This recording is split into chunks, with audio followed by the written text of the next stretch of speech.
بسم الله الرحمن الرحيم. الحمد لله والصلاة والسلام على من لا نبي بعده وبعده.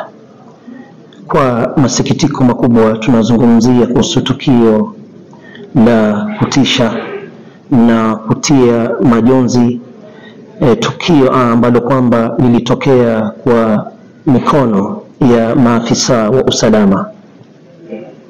Kifo cha kijana Albert Ojwang ni tukio ambalo kwamba limetuacha na maumivu na mshangao na maswali chungu mzima. Mwanzo ifahamike, maisha ya mwanadamu si kama maisha ya hayawani. Mwenyezi Mungu anatueleza kwenye kitabu chake, walaqad karamna bani adam, na kwa hakika tumemtukuza mwanadamu. Katika viumbe vyote vya Mwenyezi Mungu, mwanadamu upeo wake, mwanadamu daraja yake ni ya hali ya juu.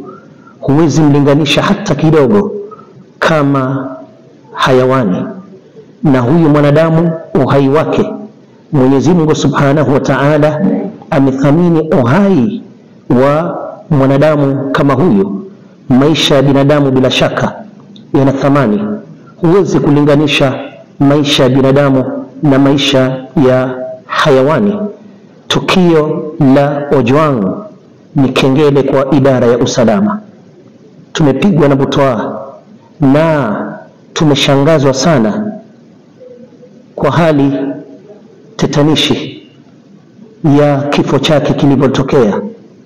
Ametolewa kwa mikono ya wazazi nyumbani kwao, akasafirishwa masafa kutoka sehemu za Homa Bay hadi Nairobi kwa mikono ya maafisa wa usalama. Ama habari ya kuwa alikuwa ni mwenye kujigonga kichwa akapata majeraha ndio ikawa ni sababu ya yeye kuaga dunia, habari hizi zitakuwa na uzito kukubalika, hasa baada ya madaktari kutoa habari ya mwili ulivyokuwa na yale aliyopitia ikamsababisha kuondoka kwake duniani. Hili ni jambo la kiusalama na haki ya kibinadamu ambapo inahitaji kuchukuliwa kwa uzito mkubwa na kwa haraka sana na uadilifu. Wito kwa serikali na taasisi husika.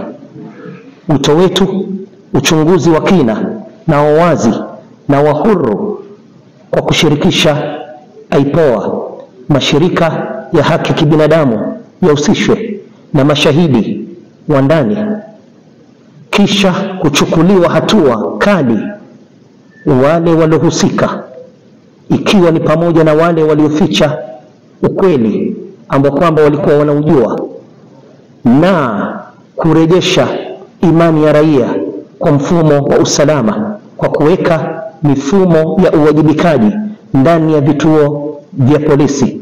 Na ijulikane kuwa taasisi za usalama haziwezi kujenga taifa kwa kutumia hofu. Nchi hujengwa kwa kutunza sheria na kusimama na haki, si kwa vitisho.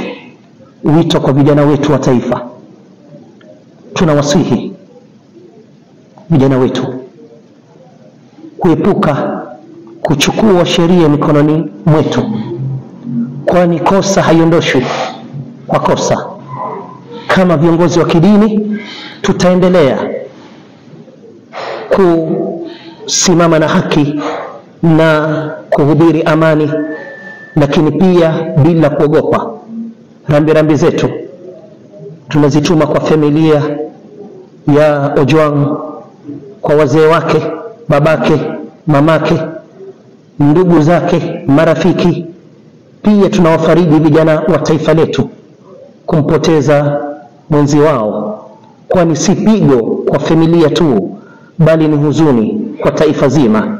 Leo ni Ojwang, hatujui kesho ni nani. Na tunaombea taifa, Mwenyezi Mungu adumishe amani katika taifa letu. Mwenyezi Mungu awaongoze viongozi. Mwenyezi Mungu atuepushe na sababu zozote ambazo kwamba zitapelekea tuwe ni wenye kukosa amani kama taifa.